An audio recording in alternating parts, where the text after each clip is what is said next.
My perspective on the game as a paradigm is shifting a little bit.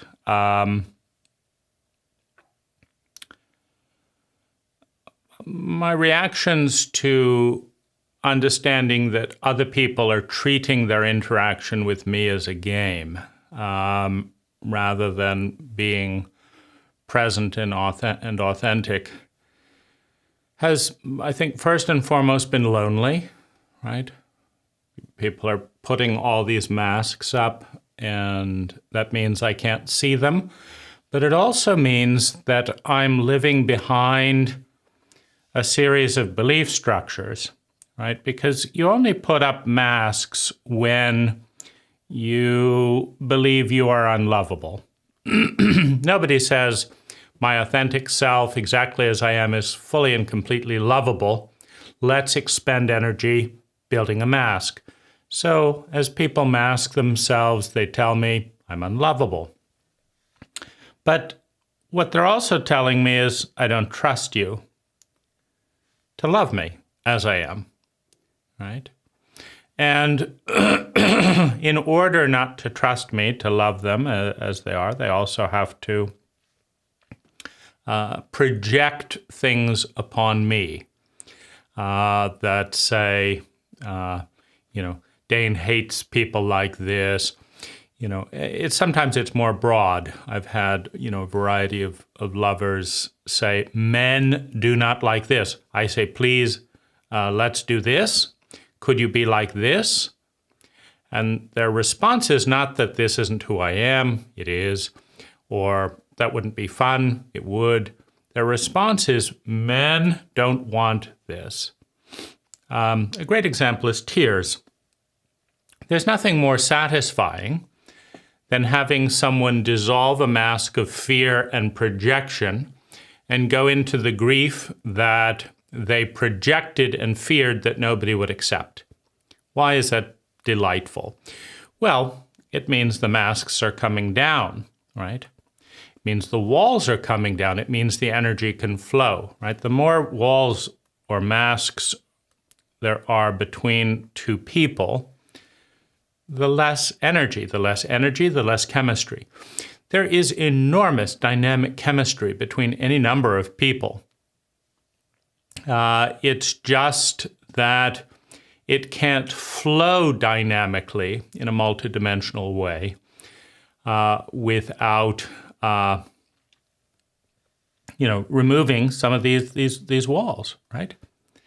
And so when someone is willing to cry, to weep, to fall apart with me, it's the most amazing experience in my life, because it means that somebody trusts me.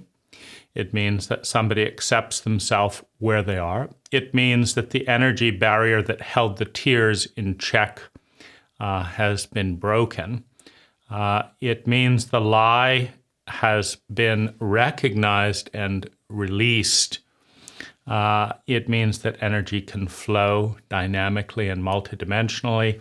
It means that we can have real intimacy based on seeing and being seen. And it means that I can love someone as they are, and they'll be able to feel that love.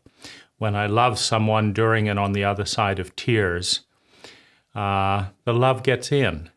And right? And when that's not the case, right? When the barrier's there, I want to cry, but I'm not going to, because I don't trust you, because I don't like men, because I don't believe that kind people or good, cool people will like people who cry, because I don't this, because I don't that, right? So I'm going to block that energy, right? The release, right? The spontaneous release is absolutely magical. Right? And so I love being with somebody who cries, not because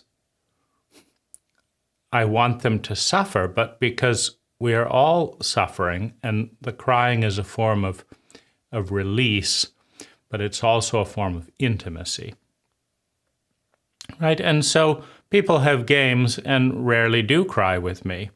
I would say the favorite thing of an American woman upon finding herself thrust involuntarily. I mean, i.e., she's trying to, as a sumo wrestler, to find the strongest base upon which nobody can knock her into anything real, anything spontaneous, anything that she doesn't have complete control over.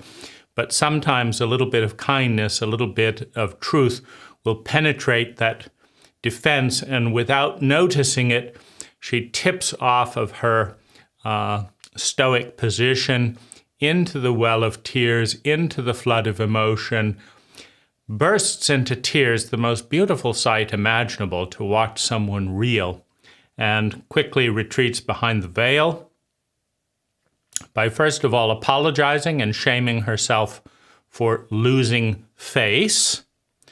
And then secondly, since she cannot apparently control her position in my presence, rushing off, never to be seen from again, still reeking with shame and self-criticism that somebody saw her as she was, right? It's a horrible, horrible nightmare, you know? It's like, you wouldn't let me see you, you wouldn't see me.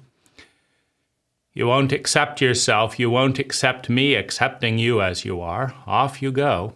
And it's a bemusing, very sad experience. I feel immense grief about that. You know, and I also empathize, having been humiliated so many times as a young boy for showing emotion, and as a man for showing need. As human beings, we need love and belonging. We need celebration. You know, we need acceptance. We need intimacy. And that has not been forthcoming much of the time. And it's immensely sad.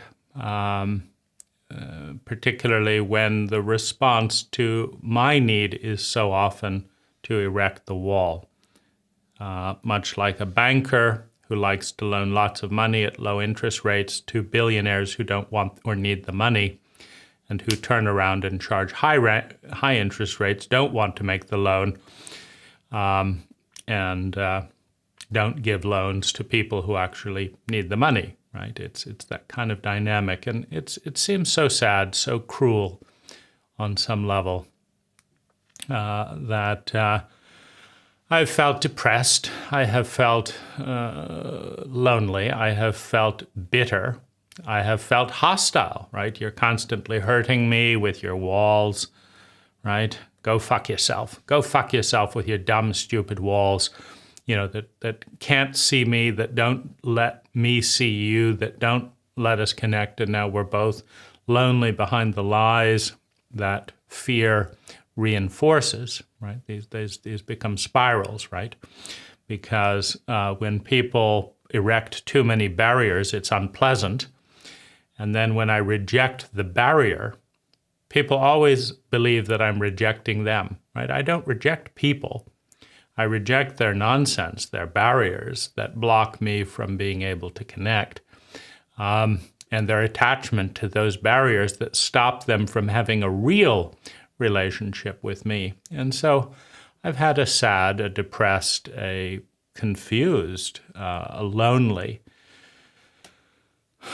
right, a grief-stricken relationship with the paradigm of the game, right, that this is all just games that people do to, you know, get ahead, to do this. It just feels absolutely terrifyingly isolated, right? For them, for me, for the world. There's just so much love there that doesn't get to be expressed one way or another. And so, you know, as sad as that is, I'd say it's even sadder in some ways that as I let go of my own shields, most people retreat. And so I find myself, at this point, a little bit more, I guess, tolerant of, indulgent of, allowing of the game.